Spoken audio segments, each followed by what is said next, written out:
What's going on? It's Kevin from UWS Aquatics, and we're back again. Most of the silicone dried is not 100%, but I was able to put the tank back up how it's supposed to be, so that way we can start on the plumbing. But I told you I'd show you how I do the filtration, that I would show you how I do it. So that's where we're at right now. So let me bring you down here. So I love to use the plastic tote containers. These things work awesome. So on this tank in particular, I'm going to use about 4 of them. I have 4 of them underneath here. So what I do is on the first one, I raise it up, I put it on a platform. The drains will come down and then it'll drain into the top of this through the mechanical media, and from here there'll be plumbing that go from here into the bottom of this one, so the water will flow from container to container to container. And each container, you can literally have it set up however you want. I've always done it like that. It's actually a great setup. I prefer it like that because you can make it however you want it to be set up. And it's an alternative to buying one that you have to set it up basically how it was meant to be set up. This is, you can rearrange it and customize it however you want. If you want to use mechanical media, if you want to use fluidized media, if you want to run extra padding and sponges, you can literally set it up however you want to set it up. So the reason why I have the first one raised up on the pad is, I'll show you, I have another one over here right now that's running. So this one is on the pad and we have it raised up, so this sets the height of the water.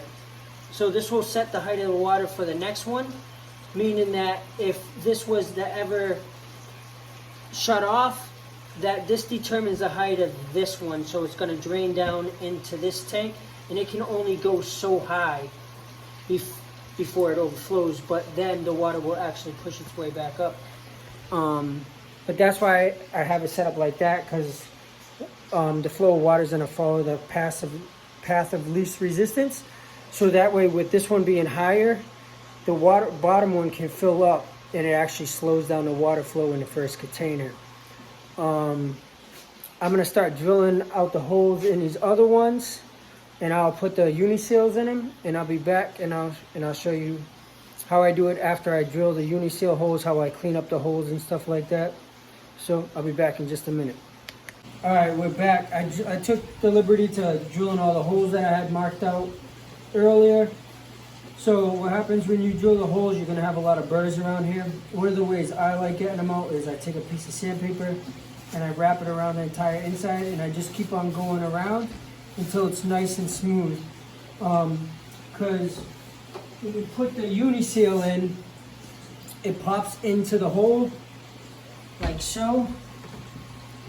And then when you go to put the pipe in, it's going to be really hard to get in, and you want to make sure that seal is smooth as possible, because over time, if there's anything rough in there, your seal will start to split. So I got a bunch of uniseals that I'm going to start putting in these pipes. One of the other things I like using is a Schedule 40 union, so in between the two, so that way if you ever have to work on one of these for any apparent reason, you can unscrew it, and I'll show you what that looks like right here on this tank. This is a Schedule 40 union, so you can unthread it and work on either one of these, and it's easier to get out one at a time than it is to get out 2 at a time. So that's what's going to be put on over there. They are pricey. Depending on where you're at, they're anywhere from $20 to $25 depending on where you live. But so those are going to be in all the pipes. So I'm going to do 4 containers in this one. I probably don't need 4 for filtration, but there's going to be an extra one just in case the power ever goes out. The water will have somewhere to flow into. So that's about it for now. I'm going to go start putting the plumbing in these, but I'll be back in just a little bit. What's going on? And we're back. So I finished the plumbing on the filtration down bottom. I still need to go get some more of the Schedule 40 couplings, but I put it kind of together for now so you can see how it'll look. So the first one is connected from the bottom of the first one to the bottom of the second one, and then from the top, see if I can get an angle so you guys can see. So the top of the second one goes down to the bottom on the third, and then it continues. The top of the third goes down to the bottom on the last. Now each container, you can set it up however you want. The first one, I always run exactly the same that I always done in the past. So the first one, you will have your biomedia, and then in the top you will have your filter pad, and I have carbon on top of the pad just in case if I ever want to pull the carbon out, it won't dirty the water. I pull it out, the pad will catch any of the carbon that tries to spill over.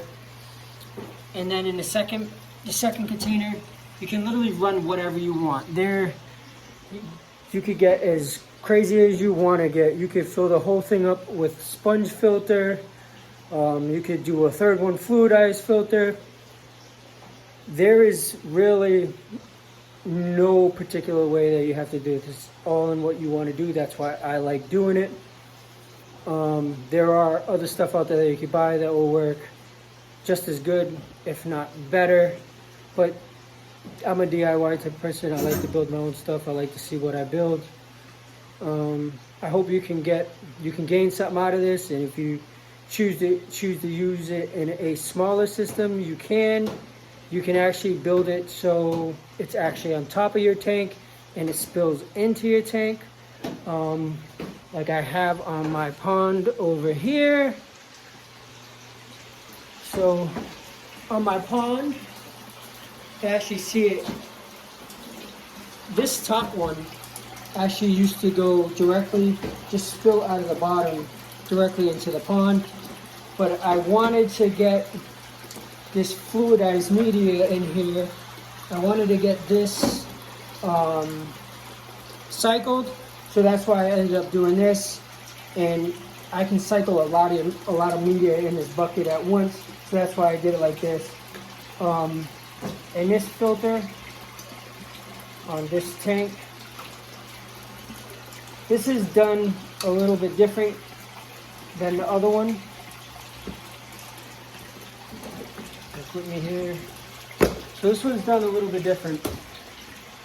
I made a spray bar in the top of this one, and it is spraying over the filter pad. I do have some carbon bags in here and some fluff, but as you can see, it's all pretty much the same thing. All the media is in the bottom of this one. I have lava rocks,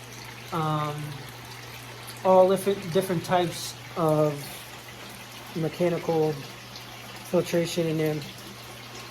But that's it. I really hope you gained something out of this. I hope to see you all in the next video. If you liked this video, smash the like button and hit the subscribe. Hopefully I can give you more in the next couple of days, maybe filling up the tank or finishing the plumbing on the side of the tank going down to the filtration. Peace.